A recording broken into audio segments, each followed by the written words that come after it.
Welcome to Good Games Spawn Point, the show for gamers of all ages, by gamers of all ages. I'm Hex. And I'm Barjo. And I am Darren. Darren, how old exactly are you? Well, time, Hex, is an abstract concept created by carbon-based life forms to monitor their ongoing decay. While my exact date of manufacture is classified, along with the rate of fire of my cupcake cannon, my cybernetics intellect is unsurpassed. I can defeat any human at any game, and I have a golf handicap of scratch. Sounds to me like someone is a bit sensitive about their age. Darren, I didn't even know you played golf. Affirmative. I won the Masters at St. Thargoids on Beetlejuice just last week. Oh,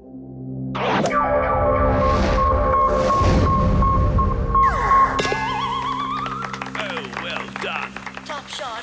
Huh. Well, congratulations, I guess. Anyway, coming up on the show this week, some hectic racing action with Ridge Racer Unbounded.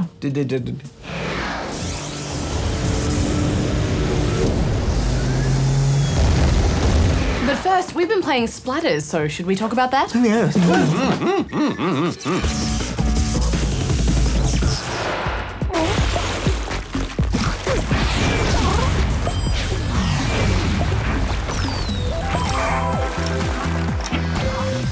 Splatters is the latest game in a long line of physics-based puzzlers, but this one puts a slippery, slimy spin on the standard formulas. Combining the gravitational strategy of games like Angry Birds with the spectacular gelatinous chaos or something like World of Goo, the Splatters is a brief but pleasant puzzler that's all about spontaneous, splendid splatters rather than singular solutions. I think you just splattered everywhere when you said that. Sorry about that. I'm going to need an umbrella for this review. Thought you were waterproof, Darren. It's the principle. You take control of the Splatters, a bunch of colourfully cute but kind of gross snot creatures that just love to be flung around. Their ultimate goal in life is to be hurled into walls, burst into goop, and cover as many of the corresponding coloured bombs that are scattered throughout each of the levels as they can. The stages themselves are covered with obstacles that you need to avoid, or use to make the most out of your limited splatters. These include spikes that you can use to explode with, or curved surfaces that you can use to send your splatter slingshotting around each level. Each stage has 3 rounds, which become progressively harder, with more bombs to explode in tougher positions for you to reach. Once you complete these rounds, you're given a star ranking out of 3 and can upload your score or send your replay to an online theatre mode called Splatter TV. To get a high score, you'll need to perform stunts. You can chain these together to increase your combos as you explode bombs, or grab tempting piles of gold. Aside from just flinging your fluidic friends around, these stunts act as your special moves list. There are the basics, like the airstrike, which will slow down time and allows you to readjust your aim, or more complex ones, such as the mind-bending rewind feature, that can be very handy, once you work out what's actually going on. Yeah, this took me a while to get my head around too. By pulling the left trigger, you'll reverse time and send your splatter flying in reverse. Meanwhile, the physics of the game continue to keep moving. So you keep going, but time goes backwards, and the splatter goes... It alters the flow of time while leaving the total inertia of any viscous fluids unaltered, unless combined with any solid objects affected by the original time variation. It's pretty simple, really. Well, that's what I said. But once you get the hang of it, it comes in very handy. Especially once you unlock the master shot and combo stages, which make up the majority of the levels in the game. In these stages, you'll be asked to pull off specific stunts or chain particular combos together in order to earn a passing grade, and they're much more challenging than the standard levels. I really found adding these objectives added an extra layer of strategy rather than just flinging your splatters around randomly, although I did really like watching them all explode into goo at once. Yeah, it is fun making a mess, although sometimes you'd pass a stage just randomly by luck, and that didn't feel very good. And if I ever did get stuck, it felt like it was the game's fault and not mine. Hex, I'm pretty calm when it comes to games like this, and I don't get frustrated, but time and time again I'd line up these perfect shots and there'd always be one bomb that I just couldn't reach. Yeah, I know what you mean. I found it really hard to time exactly when I wanted my splatters to burst, especially if I was trying to slide them around a curved edge. All it takes is a slight bump into the scenery and all that hard work explodes into failure. Luckily, each round resets rather quickly, so it really is just a case of persistence before discovering the solution. If you think about a game like Portal 2 or Braid, they have a clear, defined solution, and there's a real satisfaction in working that out. I think there's too much random here, so you don't get that same sense of satisfaction. Yeah, but to be fair, you do have the option to watch the solution to a round after a few fails. It's just, unfortunately, this takes out some of the challenge, so the game will be over rather quickly. So what's your final score, Hex? Well, to be honest, I don't think I'll be coming back to this one. It's 5 out of 10 from me. Yeah, there's not enough clean strategy for me. I'm giving it 6. Well, I'm off to read the news. Oh, have fun.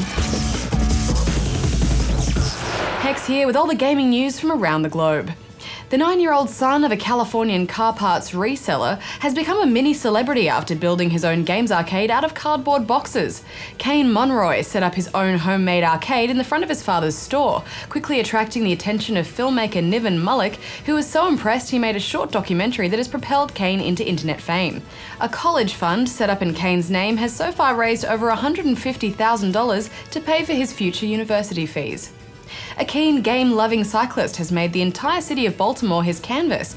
After carefully plotting out his course on a map, Wally GPX then cycles the route and records all of the GPS data of his ride, the end result being amazing geoglyphic imagery that can look like a wireframe drawing of a level in Donkey Kong or even Angry Birds. A 10-year-old schoolboy, Dylan Viale, has created a video game for his blind grandmother, Sherry. Using a free game-making application, Dylan designed Quacky's Quest, a maze exploration game in which you control Quacky the duck to collect diamonds. The game can be played by a blind person because the sound effects indicate when the players are hitting a wall or going backwards by mistake. The game won first place at Dylan's school science fair and has become a hit with his friends, and of course, his grandmother.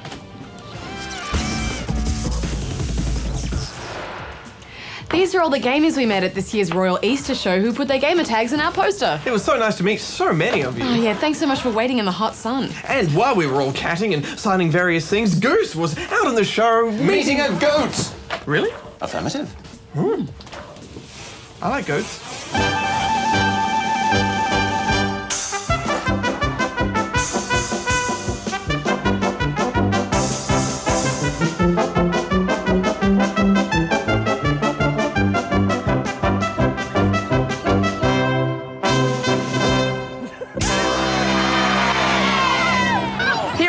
Spawn Point, we don't often get to meet you spawnlings face to face, so we popped down to the Easter show to say hi.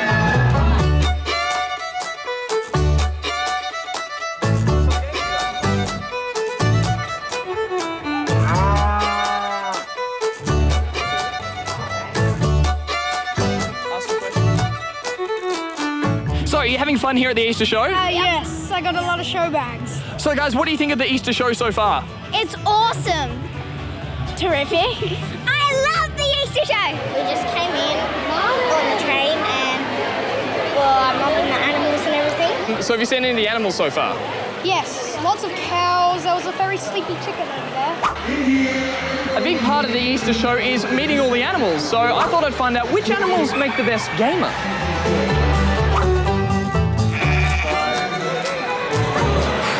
Pretty stoked with that. So do you play any games?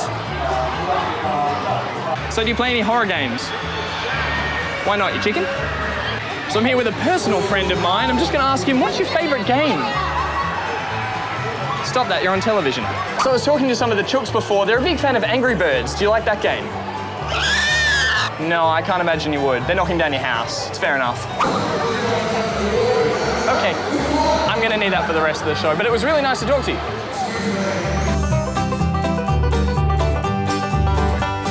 Now, are you guys gamers? Yes. Awesome. What are you playing at the moment? I'm playing Skylanders right now. Pokemon Platinum. So I have an old gaming station that was once my mum and dad's, a Nintendo 64. I love the Nintendo 64. What games have you got?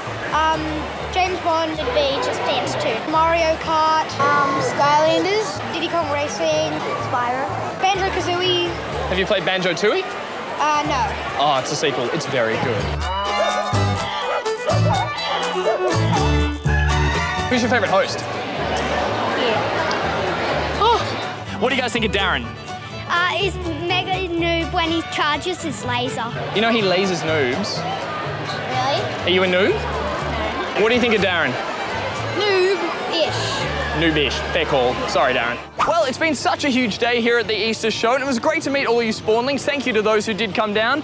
But I'm pretty tired, so I found a perfect spot to go have a lie down.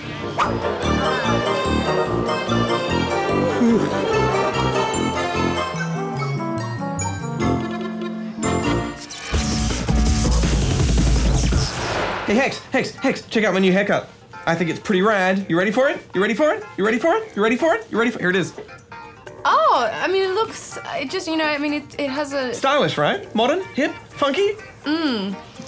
Well, we should just get onto these questions we've got, because we've got a ton of them from the spawnings we met at the Easter show. So, don't really need that. Roll the first question. Hi, Badger and Hex. My name's Ben, and I was just wondering, can you tell me a bit about the new Lego Batman that's coming out, and can you please give us a sneak peek? We sure can, Ben. It's going to be called Lego Batman 2 DC Superheroes, and it'll mostly be about the dynamic duo of Batman and Robin, but eventually you'll team up with 50 other Justice League characters, including Superman. I love Justice League, Hex. Oh. It's also going to have an open world set in Gotham City, so you'll be able to fly around in the Batplane or drive around in the Batmobile and visit places like Wayne Manor and Arkham Asylum. I've always wanted that. It's going to be the first Lego game as well to feature actual dialogue. Where does he get these unbreakable toys? I'm so excited! I can't even speak properly! I want it now!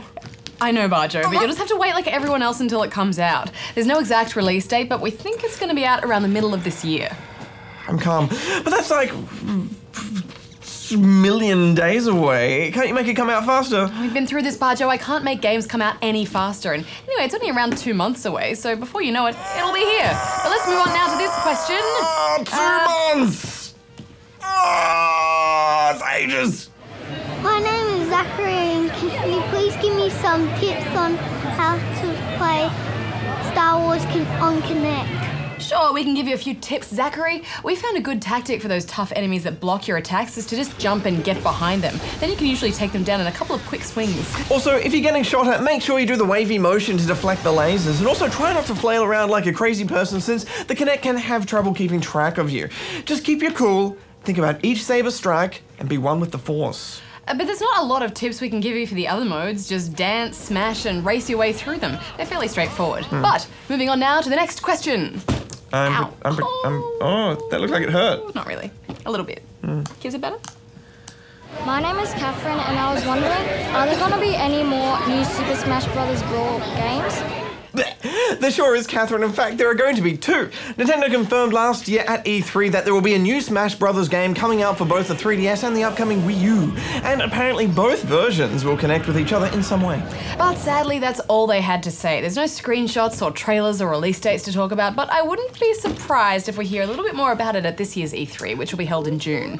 Well, we'll just have to wait and see. But who's next, Hex? Who's next? Well, we should just move on to the next question. Oh, yeah. Hi, Roger. Hi, Rex. My name's Fred, and I was wondering if, because I'm playing Minecraft, I was wondering if Herobrine is real, because I've been looking for him forever and I can't find him. Well, Fred, the simple answer is no. Herobrine isn't real. He's just a made-up ghost story, really, which has grown into become a bit of an in-joke. Yeah, but there are mods that can put Herobrine in, so there's lots of videos around apparently proving Herobrine is real. Also, Mojang has often said that they removed Herobrine in various updates, which has led a lot of people to think that he is real. Yes, but the game's creator, Notch, has officially denied he exists, and it doesn't get much more definitive than that. Indeed. But moving on to the next question, please. Hi, Badger and Hex. My name's Adam. Can you tell me about the features of the Wii U? Sure thing, Adam. So, the biggest feature is obviously the new fancy controller with a screen on it, which can potentially do lots of stuff. Say your grown-ups want to kick you off the TV to watch something, well, now they can watch TV and you can just keep playing right there on the controller. Or it could be used as a menu screen so you don't have to pause your game to change gear. But Nintendo have said each console will only work with just one of the new fancy controllers at a time. So hold on to your Wiimotes because you'll still need them for a lot of Wii U games. They haven't revealed exactly how powerful it's going to be graphics-wise, but some reports say it's going to have slightly more grunt than the PlayStation 3 and Xbox 360. Others say it hasn't, so we're just going to have to wait and see. Now, let's move on to the next question, please. Oh. Hello, Marjorie. Hi, Darren. Hi. What? No, you don't. He says he's already got a Wii U. He doesn't have a Wii U. Darren, they haven't even finished making them yet. No, it's not. There's no way he could possibly have a... Unless he works for the development team. No, that's not a Wii U, Darren. That's just the Wii on top of a sandwich. Hi, my name's Gloria, and I want to know what is the difference between the first Pokemon Black and White game and the new Pokemon Black and White game, which is coming out later in the year. Great question, Gloria. Well, from what we know about Black and White 2, it takes place 2 years after the first games, and the Unova region is now largely covered in ice. This opens up some new areas, including your new hometown, Hiroji City. And there'll also be a whole new cast of characters with a new rival, new gym leaders, and most importantly, some new Pokemon. Not to mention having a whole new story for you to play through. But for now, that's about all we really know. So let's move on to the next question, shall we? Hi, my name's Quinn, and this is my question. What is your favourite text adventure? Ah, good question, Quinn. I actually started gaming thanks to a MUD, or multi-user dungeon, called Lensmore. MUDs were basically the first kind of MMORPG, and we're all text-based. So it's kind of like being inside a book, except you're writing the book with other people. It's really cool. There's just no graphics, but it's really cool. Huh, no graphics. I know, it's weird. To be honest, I never really played a pure text adventure, but I loved lots of the classic graphic adventures like The Secret of Monkey Island, Space Quest, Day of the Tentacle, Grim Fandango, Sam & Max. So many classics. I also love the text adventures written by Douglas Adams, like Bureaucracy and, of course, Hitchhiker's Guide to the Galaxy, which is actually shareware now, so you can all play that one for free. He also wrote Starship Titanic, which is one of the best graphic adventures out there. It was all about a giant luxury spaceship with no one on board other than a bunch of slightly insane robots and a pistachio-loving parrot. Darren's a bit of a slightly insane robot, isn't he? Ooh, don't let him hear you say that. I won't. I'll email it to him instead. No. Insane robot, you are a... It's gonna give you a virus or something. A revenge virus. Hello, Barges. Hi, Darren. I knew it would be you. Yeah, you got my email then. Darren says he's not insane. He's lovably eccentric. Yeah, I would say that's an accurate description. I think if I need a top hat and a monocle to be... Oh, you have some. Oh, fair enough then. Hi, Bardo. Hi, Hex. My name is Cadell, and my question is, what are good superhero games on the Wii? Well, Cadell, there are quite a few, but unfortunately, they're not all good. My top 2 picks would go to Lego Batman and Batman Brave and the Bold, both great games. Need some help, kid? I'll make this fast. Give me a call, and I'll be there in a flash. Totally just chose those two because they have Batman in it. Yeah, absolutely, but they're also the 2 best superhero games on the Wii. I challenge you to name a better superhero game on the Wii. Go. Fine. Okay, well, there was the... We're all waiting. There were the Iron Man games, which were pretty rubbish, and the Green Lantern, Rise of the Manhunters, which is also pretty rubbish. Oh, well, Thor God of Thunder wasn't too bad, and the DS version was surprisingly good-ish. Yes, you can't think of any. Okay. You watching? Yeah. I gotta go. So you didn't think of it? I was just talking to Darren. He says hi. You Alright, fine, I'll give you that one. Let's just move on to the next question. Hi, my name's Austin. Are there any games that you can crush your enemies and leave a path of destruction behind you? Well, the most recent one is probably the Rancor mode in Connect Star Wars. All you do is crush things and destroy buildings and that. There's also the Rampage games where you play as a giant monster like King Kong and have to smash up everything you can. There's quite a few games in this series now, but I think the original arcade version is probably the best. Oh, so much fun. Blast Corps on the Nintendo 64 was great too. You don't really crush any enemies, but you have to destroy buildings to create a path for a runaway truck loaded with a nuke. And I guess you could crush your enemies and leave a path of destruction in Rock of Ages. Quite like that game. Well, a big thank you to everybody who asked a question at the Easter show. And next week we're going to get back to the inbox. So please start sending emails. And a special thank you to the person at the Easter show who gave me this awesome chocolate Easter egg. It's now a bit squashed and melted, but I'm going to eat it. Did you leave it in your pants? Because it was delicious, and I just want to say thank you so much. Oh, it's got caramel in it. Oh, I wasn't expecting that.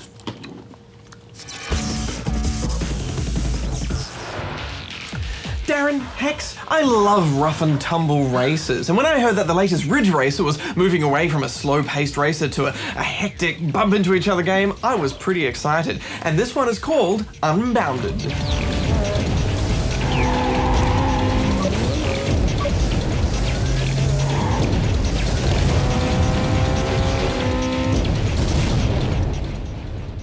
The original Ridge Racer was instrumental in popularising the drift mechanic in racing games. For the spawnlings who don't know, drifting is where you get your car to power slide around corners by braking and turning at the same time, or in this game by pressing the drift button. A good drift will see you taking a corner more quickly than just slowing down and turning, but managing a good drift can be tricky. And it is really tricky to drift in this game, isn't it? I mean, I tried and tried, I just couldn't get those corners perfectly, and I think this is a really hard game because of that. Yeah, me too, Hex. I tried every drifting skill I knew. Tapping the drift button as you turn, holding it down, tapping it repeatedly, and just nothing. I didn't make many corners at all. I like how the drift has a risk-reward thing associated with it. So going for a drift is risky, but you get to fill up your power meter if you pull it off. Still, if you don't, then you could get back in last position because you just crash into a wall or spin out. I think part of the reason of why it's so hard is because most of the career maps have really tight corners, so you don't get much time to train or really learn how to manage your drift. Yeah, it would have been nice to have a tutorial in there somewhere to teach newcomers. Or oldcomers. You know, when you come first, second, or third in a race, you should be like, yeah, and punch the air, yeah, I did it. But with this game, I was more like, finally. It's just so hard to get to those positions, and I did find myself rage quitting on more than one occasion. Unbounded does do many things well, and this might be enough for spawnlings to persist with it. For example, there are lots of cars on screen at once, and the world is full of destructible objects. See a pillar of cement? No worries. See a concrete fence? Not a problem. The destruction is quite visually complex too, and you won't notice any frame rate flutters. This means the developers have put a lot of effort into making a solid game engine. And it's a really good looking game too, isn't it, Darren? Even though the locations don't seem to vary that much. Another great mechanic is the power meter, which fills up as you drift or tailgate another car. When it's completely full, you can activate a fast power dash, which can be used to spectacularly break open shortcuts, explode through gas tanks which can take out other cars, or you can use it to ram other players out of the race. And you'll need to do all of these things if you want to have a hope to get to that coveted first position. The game also lets you build your own tracks. It's a fairly simple map building mode, but that's not a bad thing. You can build your own track full of ramps and even loop-de-loops within minutes. Although I did find the AI drivers didn't respond too well to my multiple ramp obstacle course.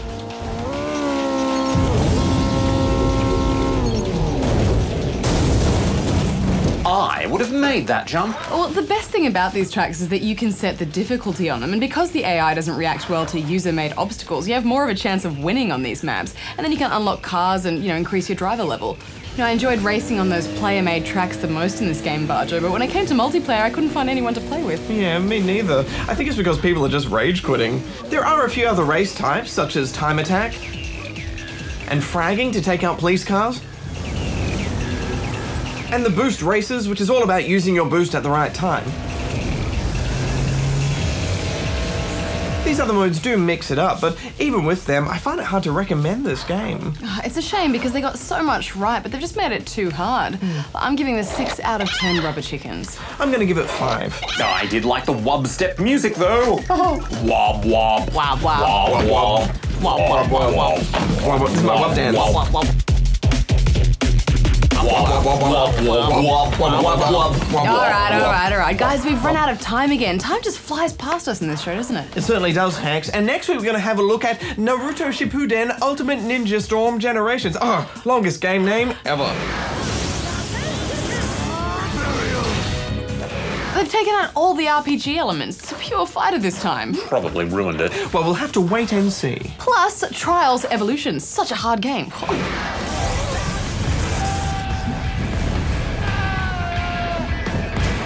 Thanks for watching, Spawnlings. Until next week, Barjo out. Hex out. Darren out. Now, Darren, you seem a bit down in the dumps. Is it because we made fun of your age? Negative. Oh, does somebody need a hug? Negative. Affirmative. Oh, that's enough.